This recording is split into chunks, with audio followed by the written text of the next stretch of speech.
Podcasting from beautiful Leesburg, Virginia. Welcome to the Music Educator Podcast, bringing you tips, tricks, and practical advice that you can use tomorrow. Here's your host and fellow music educator, Bill Stevens. Welcome once again to the Music Educator Podcast. Hello everyone, this is Bill Stevens, and I'm your host. If you've joined us before, fantastic. If you're new to the podcast, welcome. We always like new listeners. And today we're going to talk about 15 relevant educator questions to strengthen student enjoyment in class. Hope you enjoy, and here we go. So we're going to talk about making class relevant. And in this podcast, this is a great opportunity for us to highlight a teacher's internal dialogue to improve their teaching. Okay, and that's to say that some teachers, you probably know some of them, that go into their classroom cold and void of thoughtful planning. And it's important to understand that it's essential to carefully give thought to our teaching strategies because our students are so diverse, and so that our students receive value, enjoyment from what we teach. And above all, reaching your students is a top priority in your value as an educator. Subsequently, it takes time to be able to answer and implement solutions that you want to achieve. And in short, the following are just thought-provoking questions that help teachers question whether they are providing the best value to their students. Questions to strengthen student enjoyment in class. So our first question is number 1. How can I break up class routines by adding occasional novelty? Break up the periods so that they're not just doing one thing the entire time. Number 2, what activities can be used to cover content and make learning fun for my students? There are different ways you can approach actually teaching content. If you think about Mr. Holland's opus, he brought the idea of classical music by introducing rock and roll. So perhaps you can do things that relate to what they're currently into to make learning fun for your students. Number 3, how can I add the wow factor to my activities? What makes your students take notice? Think about this. What is the strength that you have that you can make your students fully engaged? Number 4, how can I use student seat work to make class enjoyable? Most of you are doing performance classes, and there are different things you can do. You can do things in large groups. You can do things in maybe pairs. Think, pair, share is still effective in the music classroom. Number 5, how do I provide my students options for activities to choose? Well, I actually had a coach a couple years back, and I was one of the only music people actually being coached at that point in the program. And we talked about, well, how can we transfer things that general education teachers are doing into the music classroom? And there was an aspect of skill improvement. And we said, well, how about this? Let's do like a tic-tac-toe. Students must do the middle space, but then they can choose different activities around this. And what your job as the music educator is, you can choose activities that meet the goals of what you're trying to achieve in different ways. So make things interesting, and they can still do this in their seat. Don't be afraid to make activities creative, even if it's just in their seat. Number 5, how do I provide my students options for activities to choose from? This goes along with what we just talked about, giving students options. Yes, you're going to have to work as an ensemble. When you break things down, a lot of times you're splitting students up. Find different ways for them to experience and learn material in different ways.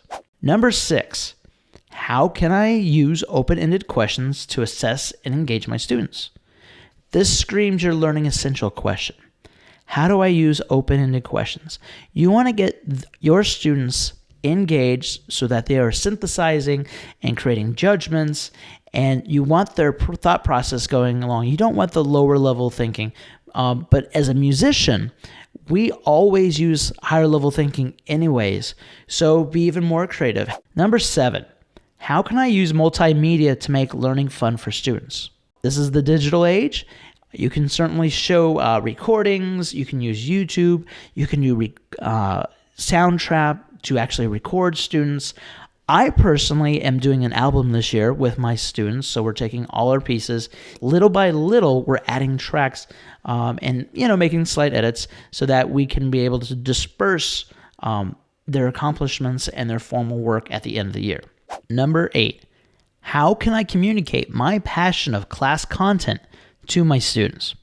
Well, this is all about you. Where does your passion lie? Find a way.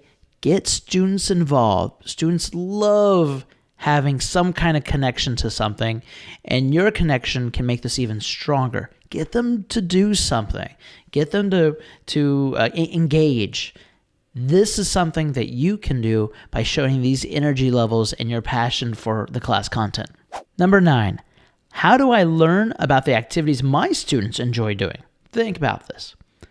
You will never know unless if you ask. So you don't have to necessarily directly ask students what they enjoy doing. Get them involved in some kind of activity that requires them to engage and maybe put out some personal effort, some personal thought. Maybe they can communicate something they enjoy, or maybe give them an option to perform some kind of music that they enjoy and that they choose. Number 10, how do I create lesson plans that intrigue and make my students yearn to learn more? So this is almost like that bait and switch situation. Bait your students so that they can give you the feedback necessary to tie into your lesson, and you can take the knowns from the student side and the teacher side that combines both of these aspects. Number 11, how can I include hands-on activities in the learning environment?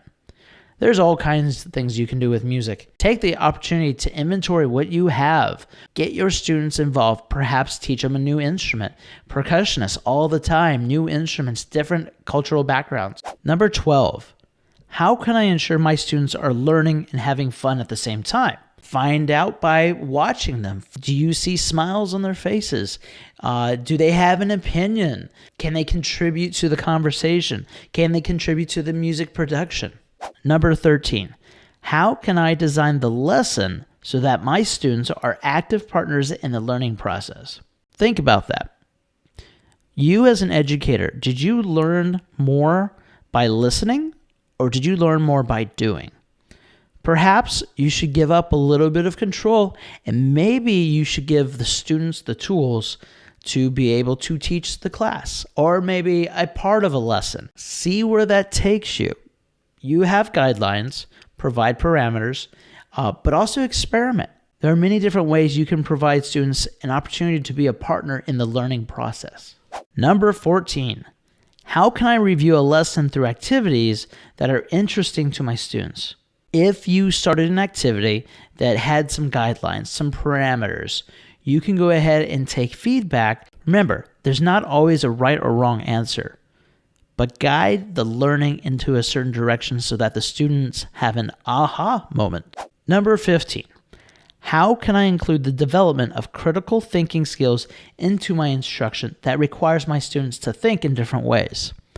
Problem solving is a fantastic way to get your students to use critical thinking skills. In math classes, science classes, they have an objective, they have a problem, they're trying to solve this. Music is no different.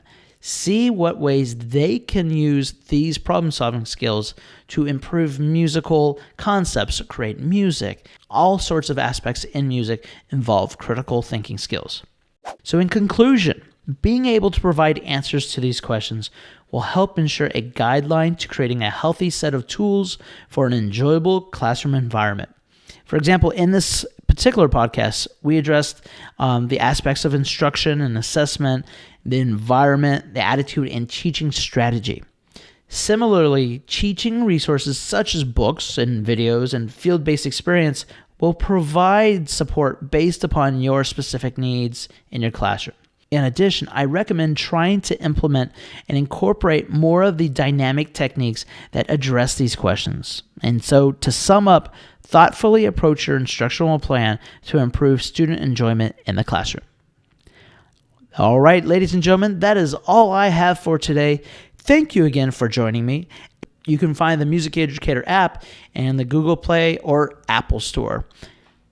All right, have a great day, everybody. Take care. Thank you for listening to the Music Educator podcast for the latest tips, tricks, and practical advice you can use tomorrow. You can subscribe to our podcast on iTunes, Google Play, and Stitcher.